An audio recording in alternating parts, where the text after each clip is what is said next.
Hello दोस्तों, मैं फिर से आ गई हूँ एक नई कहानी लेकर। आई होप आप लोगों को ये कहानी अच्छी लगेगी। तो चलिए बिना लेट किए हुए हम लोग कहानी शुरू करते हैं। मुझे आज भी अच्छे से याद है कि वह शाम जब बारिश रुक ही नहीं रही थी और बहुत तेज़ भी बारिश थी।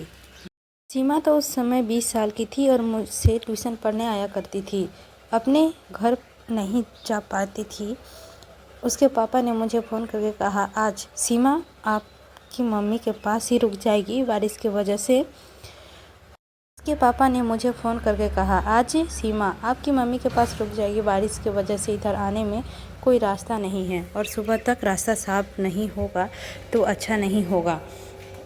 तो कैसे होगा, आप उसे वहीं रोक लीजिए। मुझे क्या हुआ कि मैं उसे कह दिया कि ठीक है, पर मैं जानता था कि मम्मी तो आजकल घर पर नहीं है, वो शादी में गई हुई है। अगर वह आना भी चाहे तो नहीं आ पाएगी। मुझे पर तो भूत सवार हो गया था। मेरे अंदर एक जानवर सीमा तो देखकर उथल पुथल कर बाहर आ रहा था। ना चाहते हुए भी मैं सीमा पर यकीन नहीं कर सकता। वह चिंता ना करे, वह मुझसे इस तरह से देख रही थी। मुझे थोड़ा अजीब लगा। कोई फर्क ही नहीं पड़ा तो मेरी मम्मी के घर पर है या नहीं। जब उसे पापा का फ़ोन आया तो उसने झूठ बोला दिया कि आंटी घर पर ही है, आप चिंता ना करें। सुबह रास्ता साफ होने के बाद मैं खुद ही आऊँगा। सीमा को आज रात मेरे साथ ही रुकने की बात सोचकर मेरे शरीर में सिरहन सा दौड़ रही थी। वह मेरे पास गुजरती तो उसकी खुशबू मुझे पागल कर देती थी। सीमा घर में एक ऐसे घूम रही थी जैसे कि कोई बहुत खुश नज़र आ रही थी। उसे अपनी बहन का कमरा दे दिया और बोला, तुम कपड़े चेंज कर लो, जब तक कुछ खाने के लिए बनाता हूँ। जब कपड़े चेंज करके रूम से बाहर आई तो उसे देखते रह गया। मेरा मैरून कलर की नाइटी पहनी हुई थी और उसे जाली से गोरा बदन पूरे दिख रहा था। लंबे बाल, काली बड़ी बड़ी आंखें लंबे बाल से पूरी तरह से सुंदर और परी से कम नहीं लग रही थी और मुझे टक टक देख रही थी। जैसे मैंने पूछा कि कैसी लग रही हूँ, मुझसे वो पूछी। जैसे एहसास हुआ कि वह मेरी तरफ देख रही है। उसके पास खुला मुंह भूतों की तरह देखता ही रह गया। मैं तो चौंक ही गया। दूसरी तरफ देखते हुए, सीमा तुम दाल खाती हो ना, मैं तड़का लगा रहा हूँ। फिर रोटी और दाल लगे दोनों पूरी तरह से। सीमा आगे बढ़ के मेरे दोनों हाथों को पकड़ लिया और मेरे सर, आप लीजिए, आप हटिए, हम बना देते हैं। चाकू मेरे हाथ में ले लिया और छुअन सी मेरे शरीर में आग लगा दी। एक तरफ बैठकर सीमा बोली, आप चिंता ना करें, मेरी माँ ने मुझे खाना बनाना अच्छे से सिखाया है। मैं मुस्कुरा दिया, बताते हुए कि खाते हमने बहुत सारी चीज़ें।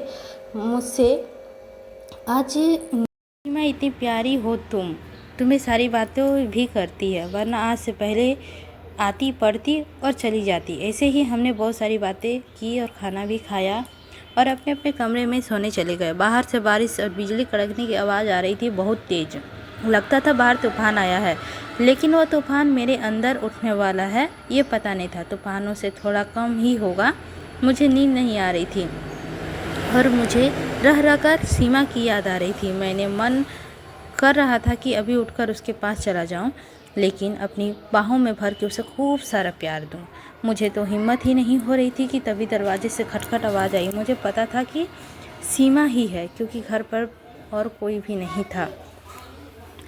मैं झट से दरवाज़ा खोला। दरवाज़ा खोलते ही सीमा मुझसे कहने लगी, सर मुझे अंधेरे में डर लगता है, क्या मैं आपके साथ सो सकती हूँ? मैंने कहा, हाँ क्यों नहीं, तुम एक तरफ सो जाओ।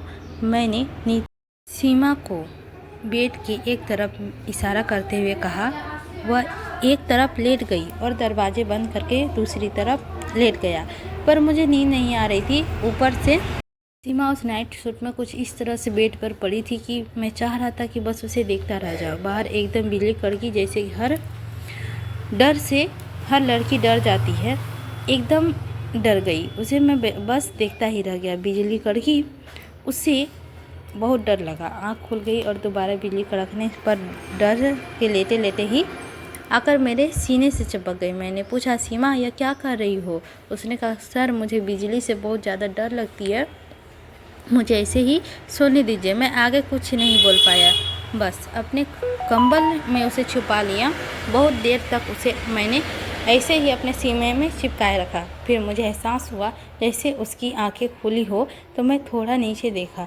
वो मेरे सीने के बालों को निहार रही थी। मैंने उससे पूछा, सीमा तुम अभी ठीक हो ना? उसने कहा, कुछ नहीं, बल्कि अपने दोनों हाथों से मुझे और ज़ोर से अपनी ओर खींच लिया और इसके बाद मैं उसके ऊपर कंट्रोल ना कर सका। मैं भी उसे पूरी तरह अपनी बाहों में छुपा लिया और उससे पूछा, सीमा तुम मुझे बहुत अच्छी लगती हो, क्या मैं तुम्हें थोड़ा सा पसंद करूँ? जवाब में उसने अपने दोनों हाथों मेरे सीने से चिपका दिया। मुझे नशा सा छा गया। मेरे हाथ अपने हाथों से चलने लगे थे, उसके हाथों से। और ऐसा नहीं कि सीमा अच्छा नहीं लग रहा था, मेरा पूरा साथ दे रही थी। उनकी गर्म सांस मुझे बेचैन कर रहा था। तड़पती रात में बाहर के मौसम बहुत सर्द था, लेकिन अंदर में जैसे आग लगी हुई थी।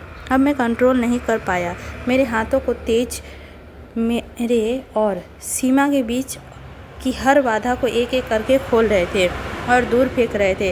हम दोनों एक दूसरे के करीब से महसूस पा रहे थे, जैसे कि पति पत्नी करते हैं। मेरे ज़्यादा जोर लगाने पर सीमा की चीख निकल गई, पर मैं अपने आप को संभाला। मुझे लगा सीमा अभी पूरी तरह से डूब चुकी है और उसे भी आनंद आने लगा है। मैं अपनी मन मर्जी करके सीमा उसी अवस्था में बोली, सर आप मुझे पहले से ही पसंद है, पर डर और बेझिझक के कारण मैं आपको अपनी बात नहीं कर पाई। उसकी यह बातें मुझे और भी भड़का रही थी। उसके बाद सीमा कुछ ना कुछ बोलने लगी। कुछ ही देर में उसके हाथों में पकड़ी ढीली सी और वह शांत हो गई। वह 2 मिनट के बाद मैं अंधी आनंद आता सागर में डूब गया। मुझे ज़िंदगी जीने का मतलब बस यही लग रहा था कि कुछ देर इस अवस्था में रहने के बाद फिर कंबल में आ गई। उसके बाद कई बार कमरे में तूफान आया और आता गया। हम सोते, फिर आँख खोलते, फिर सोते। इस तरह से सुबह हो गई और सुबह उठकर शर्मिंदगी सी हो रही थी। सीमा भी मुझसे आंखें नहीं मिला पा रही थी। उसे चलने में थोड़ी परेशानी हो रही थी।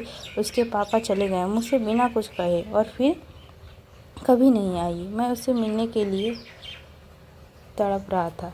जब वह 2 दिन तक नहीं आई तो उसके घर गया। पता किया वह पढ़ने के लिए दिल्ली चली गई है। मुझे बहुत अजीब लगा। मैं पसंद नहीं था तो बता देती, मैं क्यों आगे बढ़ता। उदास हो गया, लेकिन कर भी क्या सकता हूँ। कुछ दिन यूँ ही बीतने के बाद मैं अपनी पढ़ाई भी छोड़ दी और ट्यूशन पढ़ाना भी छोड़ दिया। कई सालों की मेहनत के बाद मुझे एक डिग्री कॉलेज में प्रोफेसर की नौकरी मिली। पूरे 5 साल के बाद जब एक दिन कॉलेज के गेट पर पहुंचा तो अपनी गाड़ी से बाहर देखा। गेट पर पहचाना सा चेहरा खड़ा था। थोड़े पास जाकर देखा तो सीमा ही थी। उससे तो हमारे कॉलेज का एडमिशन लिया था। मैंने ड्राइवर की गाड़ी रोकने के लिए बोला। मैं उतरकर सीमा के पास गया। वह अचानक देखकर मुझे चौंक गई। जब वह मुझे देखकर जाने लगी तो मैंने उसका हाथ पकड़ लिया और बोला, सीमा तुम कहाँ चली गई थी? मैंने तुम्हें कहाँ नहीं ढूंढा। अगर तुम्हें कुछ बुरा लगा हो तो मुझे कह देती, बता भी सकती थी। ऐसा जाने में क्या ज़रूरत थी? कहने के बाद मुझे बहुत शर्मिंदगी थी और मैं समझ सकता हूँ कि तुम परेशान ही होगी। अगर ऐसी कोई बात है तो फिर मुझे बताओ। फिर सीमा ने अपना सर उठाया और कहा, नहीं सर, मुझे कोई शर्मिंदगी नहीं है। आपको प्यार करती थी और जो हुआ तो हम दोनों की मर्ज़ी से हुआ। मैंने पूछा, अगर प्यार था तो क्यों भाग गई? उस वक्त मैं यह सब एक्सेप्ट नहीं कर पाई। मैं डर गई थी कि अगर पापा को पता चला तो क्या होगा। बस इसीलिए यहाँ से चली गई। वहाँ जाकर पता चला कि आपको कितना चाहती हूँ, पर देर हो चुकी थी। तो क्या तुम अभी मुझसे प्यार करती हो? मैं बिना देर किए उससे पूछा। एक बार सीमा वो खो चुका था, दोबारा नहीं खोना चाहता था। सीमा नीचे देखने लगी। मैं समझ गया और बोला, ठीक है, तुम्हारे पिताजी से तुम्हारी शादी का बात करूँगा। अभी बताओ तुम कौन से कोर्स में एडमिशन लिया है? तुम्हें छोड़ देता हूँ। सीमा बोली, पर कहीं एडमिशन नहीं लिया, बस आपसे मिलने आई थी। मेरी पढ़ाई पूरी हो चुकी है और दिल्ली के ही एक स्कूल में टीचर हूँ। घर आई थी, सोचा आपको एक बार देख लूँ। मेरे चेहरे पर मुस्कुराहट दौड़ गई। आज मेरी वर्षों की मन्नत और इंतज़ार का फल मेरे सामने खड़ा था। मैं कुछ भी नहीं था। इसका 2 दिन बाद मैं अपनी माँ नीता का रिश्ता लेकर उसके घर गए। उनके पापा मुझे देखते ही पहचान गए और अंदर ले गए। जब उन्हें पता चला कि मैं एक सरकारी प्रोफेसर हूँ तो उन्हें झट से कहा हाँ कर दिया। ठीक 1 महीने बाद नीता मेरी दुल्हन बनके उस बेड पर बैठी थी जहाँ हमने 5 साल पहले एक ही दूसरे को पति पत्नी का हक दिया था। और आज मेरे पास वो अधिकार था कि मैं नीता को पत्नी सुख दे सकूं। तो दोस्तों, यह कहानी आप लोगों को कैसी लगी? आई होप आप लोगों को यह कहानी अच्छी लगी होगी। तो लाइक कीजिएगा, चैनल पर नए होंगे तो सब्सक्राइब ज़रूर कीजिएगा। और इसी तरह का कहानी जानने के लिए मेरे चैनल हिंदी स्टोरी को बहुत सारा प्यार दीजिएगा। मिलते हैं एक नई कहानी पर, स्टोरी पर। Bye bye.